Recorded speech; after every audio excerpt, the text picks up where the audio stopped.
a generation of contradictions when it comes to relationship. According to this research, Gen Z, a generation of contradictions. So let's hear a little bit more about the research. So Christoph, Kraemer, MD, Europe of Ashley Madison, and Lucy Beresford, relationship expert and psychotherapist. Welcome to the show. Great to have you on board. Thank you for having us. Brilliant. Can you give us a bit of an insight into the to research, please? So basically what we noticed was that, Ashley Madison is, we position ourselves as a site for married people or people in couples, traditionally looking for an extramarital affair in a discrete matter. We saw that the age group with the largest age group to sign up to our site were the Gen Zs, the 18 to 29-year-olds. We have within 40% of sign-ups, 1.8 million alone in the last year, of which 85,000 were here in the UK. And so we thought, the huge majority of them are not married. Why are they signing up to Ashley Madison? And so we decided to partner together with YouGov to do a survey in 10 different countries, as well as do a survey of our own community and find out a bit more about how they tick regarding relationships and non-monogamy and all these interesting questions. Yeah, that's really interesting sort of, insight there.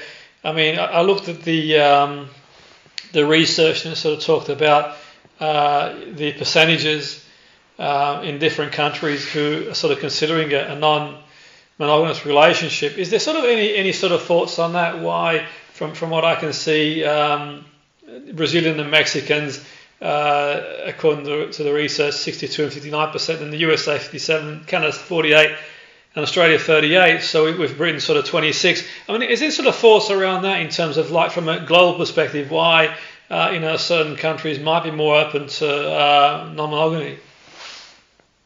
I think Lucy will have something to say about that in a moment. I just really wanted to comment on the numbers, because the huge majority of the countries, and we're talking from countries from the US, as you mentioned, to Australia, from Brazil to the UK, and all across the world. And what we see is that usually percentages are between 40-50%. Then with Brazil, the most liberal, so to say, with 62% of Gen Z.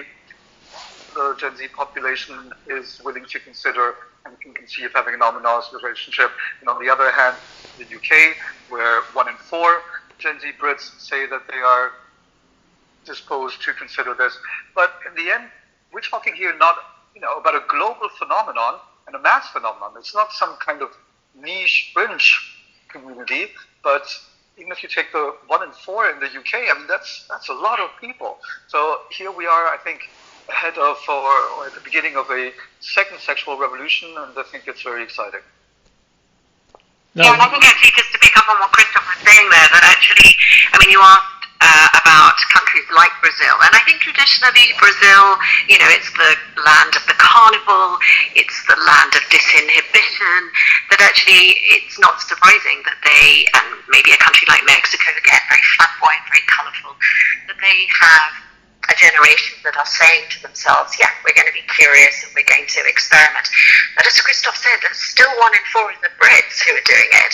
So even though traditionally there's been the sense of, the stiff upper lip and the Brits are a little bit more reserved, that actually what we're seeing in Generation Z, Generation Z, is a willingness to be more curious and more experimental. And what that is really speaking to is the way in which Gen Zers in general are the first generation who've lived entirely online. The internet has been in their lives from the day they were born, as opposed to the rest of us who've had to learn how to accommodate it, learn how to navigate it.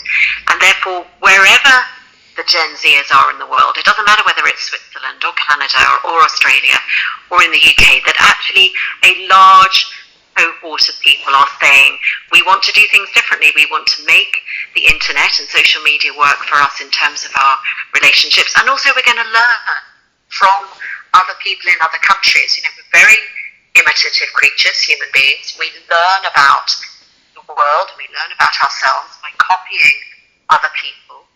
And what people can do nowadays is find out what's happening on TikTok, find out what's happening on YouTube, and make choices about their own emotional and relationship fulfillment based on what they see. And that's only a good thing.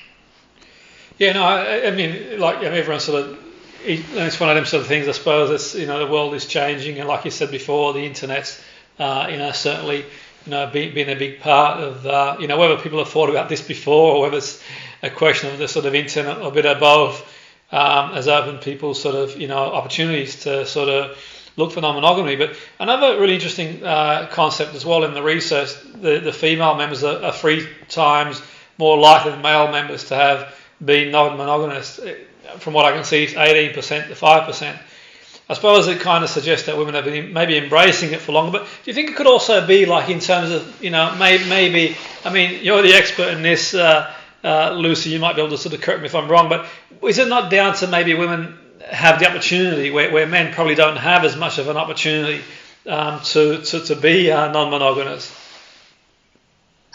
I think what we're seeing is, first of all, women are embracing much more the opportunities that are available to them, and we see that in terms of their career, in terms of their financial independence, and as a result, I think women are more used to accepting that, yeah, they have the potential to have sexual fulfillment, to have emotional fulfillment, to be in relationships that really work for them. But I think a really interesting thing is happening here, because again, Christoph has got brilliant stats on this, but the idea is that men are curious and interested in looking at some of this behaviour, but women are actually acting on that. And what the research shows in other areas of life is that women often take a lot of time to think about changes that might be being made in their lives. They do a lot of research, they talk to their girlfriends, they go online, but once they've made a commitment to make a change, then they are all in. So I think the stats, as Christoph will present them, speak to the way in which, men are behaving as they always did, women are making different choices for themselves. They're no longer thinking, I have a dissatisfying relationship. I'm now going to do something about that. That's really interesting.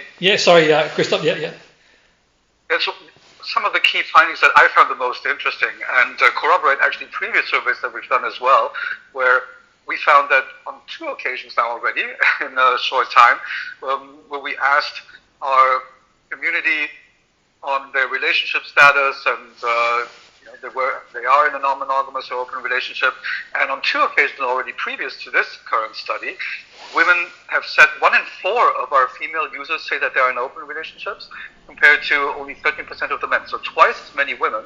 And then what came out in this study, which I found so fascinating, which Lucy just alluded to, is that when asked about the benefits of non-monogamy, the number 1 reason for both genders was the same, actually also with the same percentage, 50%, where both genders said number 1 reason is that I cannot imagine that one person can fulfill me sexually.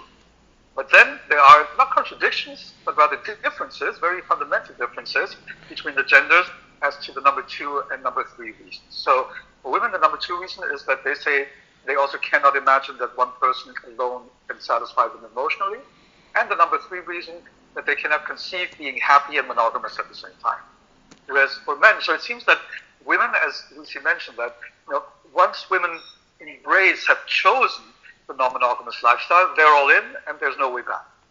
Whereas men, their number 2 and 3 reasons are, number 2 reason is that I'm testing out non-monogamy to see if I'm really non-monogamous or if I'm maybe just not really completely satisfied with my primary partner. And the number 3 reason is that I'm generally quite content and happy and satisfied with my primary partner, but there's always room for more or space for more. So it seems that men are more kind of playing around, so to say, whereas women, once they've chosen this lifestyle, embraced this lifestyle, they're all in and live it openly and wholeheartedly. It's really interesting, but I mean, my thoughts were, Christoph, like, I'm not sure if there's any sort of stats on, say, like for example, there might be sort of men who would like the opportunity, but is there, and sort of correct me if I'm wrong, and I could be completely off the mark here, I'm no expert in this area, but is there a case that maybe men might find it harder to have non-monogamous relationships because it's hard to maybe attract, different types of,